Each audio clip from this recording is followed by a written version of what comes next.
Douglas, before you speak, I want to play a clip of Nigel Farage talking about this and then come to you. Commentary and behaviours that do not align with the bank's purpose and values have been demonstrated. So the bank has a series of values. The bank has a series of political positions. And as for purpose, well, I thought the purpose of companies was to act ethically, yes, of course, but to return to their shareholders dividends. And in this case, folks, do you know who the shareholders are? It's you and me. All right, Douglas, your view of this.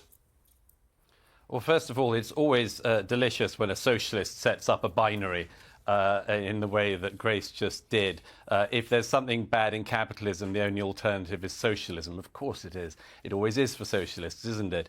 But it is lovely hearing Grace She's even grinning at that. You've even got a grinning in self-awareness. I'm deliberately not interrupting. Grinning in self-awareness. Go on, Douglas. And it's lovely hearing Grace defend Coutts Bank. It's a terrific position for a socialist to be in. Look, I would put it this way: I don't believe Coutts Bank should exist, the most important thing in this is the old shoe on the other foot scenario, isn't it, Piers? Here's a good example. I mean, Grace was a supporter of Jeremy Corbyn.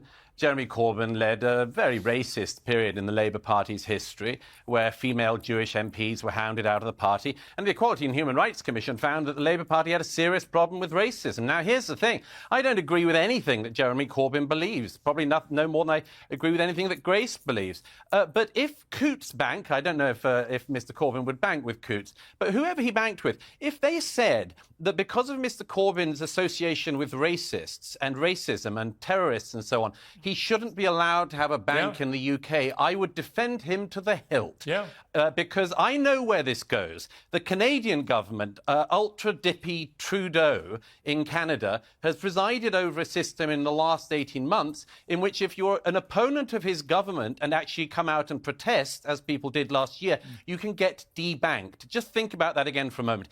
We were talking about protests earlier, that if you protest against the government, you can lose the right to bank in a cashless economy. So here's the thing. Wrong. We know where this leads. We know where this leads. And I would suggest that anyone who believes in freedom, including freedom of the press, freedom of speech, and much more, should care deeply when their political foes, even when their political foes are the people, even when their political foes who they would love to kick in the nuts, get it, they should defend those people's rights. How might we deliver an economy in which everyone has the right to a bank account? As a basic human right, you have the right to a bank account. There's no way you can get unbanked. Yeah, OK, but look. It's very easy. That is a debate for another day. It's really not. Here's what I would say about it. Pertinent. Nigel Farage went out of his way to try and wreck my opening night interview with Donald Trump for this show over a year ago. He literally went to Trump with all the worst things I said about Trump in the previous year and said, look at this, you can't do the interview. And Trump nearly pulled the plug. So I have absolutely zero reason to say anything supportive of Nigel Farage. And he works for a rival network as an amateur broadcaster. Again, that's another reason not to say anything nice about him. However, I've got to say, as a Coutts customer myself, I find this very concerning.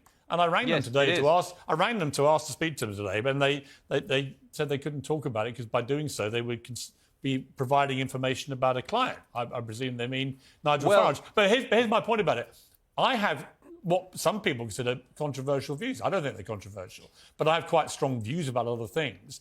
I'm not quite sure why his are deemed less acceptable in terms of being a banking customer in the UK. Well, do you know why? Than mine. I may not agree with him about a number of things. I'm just not sure why I tick boxes and he doesn't when it comes to a right to have an opinion in what I thought was a free democracy. It's because the bank has deemed... It could be you tomorrow, Piers. It could be Grace the day after, me the day after that. The bank has deemed, based on an assessment of risk, which it has very professional people to do, it said it is going to potentially, over the long run, damage our profits if we offer this person a bank account. This is a decision that banks make every day. Not to offer bank accounts to low-income customers. I have to say close that branches. and it's wrong. Having read the full details that appeared in the Telegraph today, I don't think there are grounds that suit that. And also, I don't think Piers, there is any damage to Coutts. But ultimately, the bank don't is able to do it because it's a private bank. Let's have public banking. Don't forget that Coutts lied and briefed a lie to the BBC, which the BBC then reported. They're not interested in the truth at Coutts. I'd get your money out, Piers. Well, we'll see. I'm going to hope to speak to them and get some answers to some questions. I'm genuinely interested and concerned about how far they take this. How far, my opinion is going to be one day ruled offside. Why don't we nationalise Coutts? Right, you know what, Grace? We'll come back and talk to you about full-blown socialism. I'm glad we're all on the same page on that. Leave it there. Douglas, as always, thank you. Over in New York, Grace, great to see you twice running. I am spoiled.